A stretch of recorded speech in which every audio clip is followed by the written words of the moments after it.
അരൂരിലെ UDF സ്ഥാനാർത്ഥി Shanimol ഉസ്മാനെതിരെ police കേസെടുത്തു. Polling ബൂത്തിൽ നിരോധന ഉത്തരവ് ലംഘിച്ചതിനാണ് ആലപ്പുഴ പൂച്ചാക്കൽ പോലീസ് കേസെടുത്തത്. LDF NDA പ്രവർത്തകർക്കെതിരെയും കേസെടുത്തിട്ടുണ്ട്. അമൽ സുരേന്ദ്രനാണ് വിവരങ്ങളുമായി ചേരുന്നത്. അമൽ, എന്താണ് ഈ നിരോധന ഉത്തരവ് ലംഘിച്ചത്? ഏത് തരത്തിലായിരുന്നു അത്? ഷാനിമോൾ ഉസ്മാനെതിരെ നിലവിൽ കേസെടുത്തിരിക്കുന്നു എന്ന് മനസ്സിലാക്കുന്നു.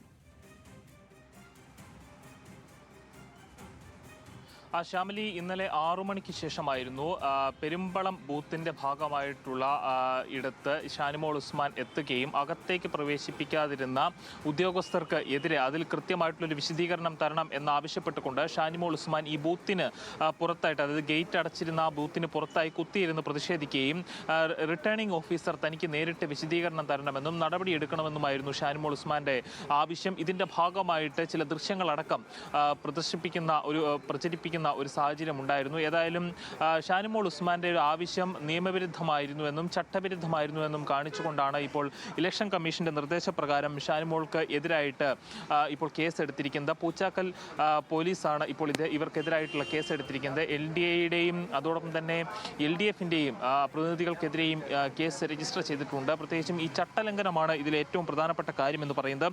പോളിംഗ് സമയം കഴിഞ്ഞതിന് ശേഷവും ബൂത്തിൽ കയറാൻ ഉള്ള ഒരു ശ്രമമായിരുന്നു സ്ഥാനാർത്ഥിയുടെ ഭാഗത്തുനിന്ന് ഉണ്ടായതെന്നും ഈ കേസിന്റെ ഭാഗമായിട്ടുള്ള വിശദീകരണങ്ങൾ പുറത്തു വരുന്നുണ്ട്.